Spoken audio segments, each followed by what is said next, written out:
एक दिन मेरी बहन का मुझे फ़ोन आता है और जब पायल का मुझे फ़ोन आता है तो मैं पायल से पूछता हूँ कि तुम ठीक तो हो ना। पायल फ़ोन पर रोने लगती है और कहती है कि भैया मैं बहुत ज़्यादा दुखी हूँ।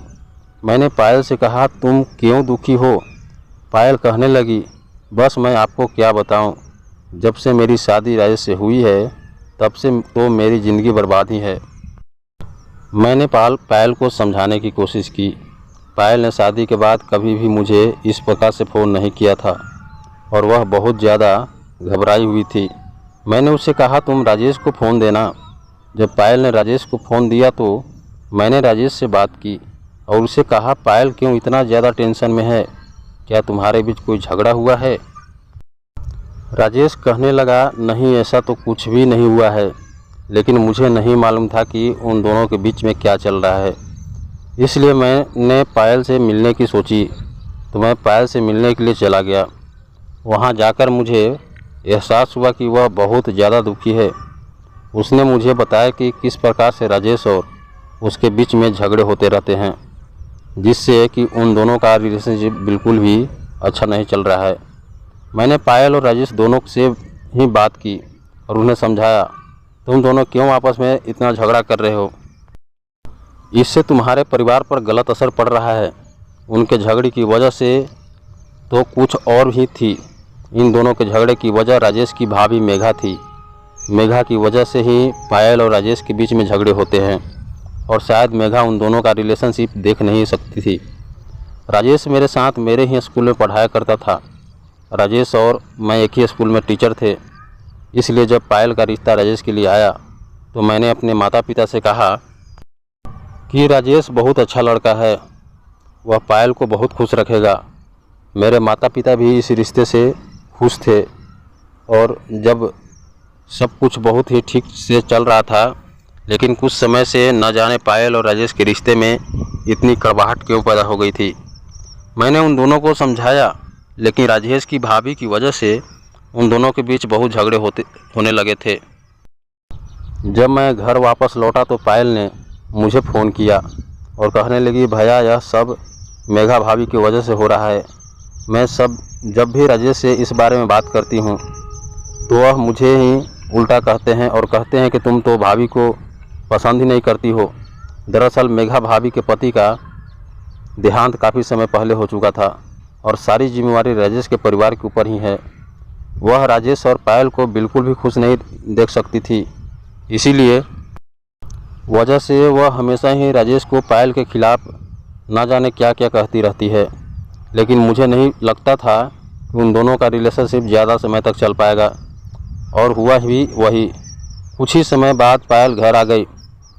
जब पायल घर आ गई तो उसके हाथ में उसका सामान था।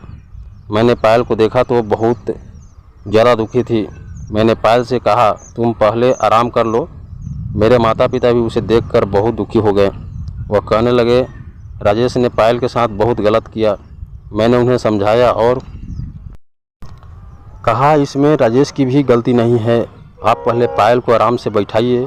मेरे माता पिता बहुत ज़्यादा दुखी हो चुके थे और उन्हें बहुत टेंशन भी हो रही थी। मैंने उसी वक्त राजेश को फ़ोन किया और कहा तुम्हें मालूम है तुम्हारी वजह से हमारी बहन की ज़िंदगी बर्बाद हो रही है। वह कहने लगा मैंने तो पायल को कितना समझाया था, लेकिन पायल कुछ समझने को तैयार ही नहीं है और वह घर छोड़कर चली गई। मैं थोड़ी चाहता हूँ कि पायल घर से जाए। मैंने राजेश से कहा देखो राजेश, पायल को उसका हक नहीं मिल पा रहा है और तुम्हें यह बात समझनी होगी।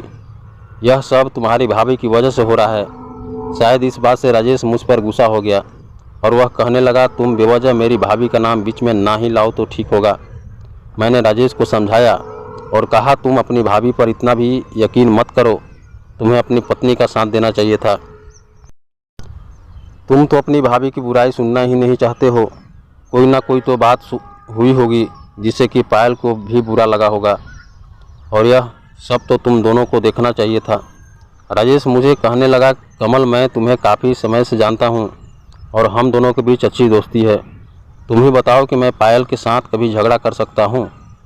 मैंने राजेश से कहा देखो राजेश, मुझे तो इस बात की तकलीफ़ हो रही है कि तुम्हारी वजह से पायल की ज़िंदगी बर्बाद हो रही है। तुम क्यों नहीं समझते कि तुम दोनों के रिलेशन में अब बहुत ज़्यादा कड़वाहट आ चुकी है। तुम दोनों को एक दूसरे को समझना होगा। शायद मेघा भाभी कभी नहीं चाहती कि पायल और राजेश खुश रहे। पायल अब घर पर ही रहने लगी थी। राजेश ने भी उसे फ़ोन नहीं किया था और ना ही वह मेरा फ़ोन रिसीव कर रहा था। मैंने भी सोच लिया था कि अब राजेश से पायल डिवोर्स ले ले तो ठीक रहेगा, क्योंकि उन दोनों के बीच अब बिल्कुल ही नहीं बनने वाली थी। जिस वजह से मैंने पायल को कहा कि यदि तुम चाहती हो कि राजेश से तुम्हारा डिवोर्स हो जाए तो तुम मुझे बता दो।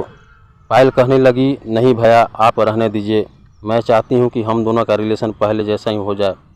मुझे थोड़ा समय चाहिए, लेकिन यह सब मेघा भाभी की वजह से हो रहा है। मुझे भी लगा कि मुझे मेघा से बात करनी चाहिए और एक दिन मैंने मेघा से बात करने की सोच ही ली और उस दिन मैं उनसे मिलने के लिए चला गया। मैं जब उनसे मिला तो मैंने उन्हें कहा, देखिए, आपकी वजह से राजेश और पायल के बीच में झगड़ा होने लगा है और वह दोनों एक दूसरे से अलग रहने लगे हैं। मुझे तो इस बात का बहुत ज़्यादा दुख है। आप ही समझिए कि उन दोनों की ज़िंदगी बर्बाद हो जाएगी। मेघा भाभी मुझसे कहने लगे कि आप ही, आई होप ये कहानी आप लोगों को ज़रूर पसंद आई होगी और इसका सेकंड पार्ट बहुत जल्दी ही अपलोड किया जाएगा। यह कहानी कैसी लगी कमेंट बॉक्स में ज़रूर बताएंगे और इस चैनल को अभी तक सब्सक्राइब नहीं किया है तो चैनल को सब्सक्राइब कर बेल घंटी को जरूर प्रेस कर लें। तो फिर मिलते हैं नेक्स्ट टॉपिक में शानदार वीडियो के साथ। तब तक के लिए जय हिंद दोस्तों। आप लोग अपना ख्याल रखेंगे।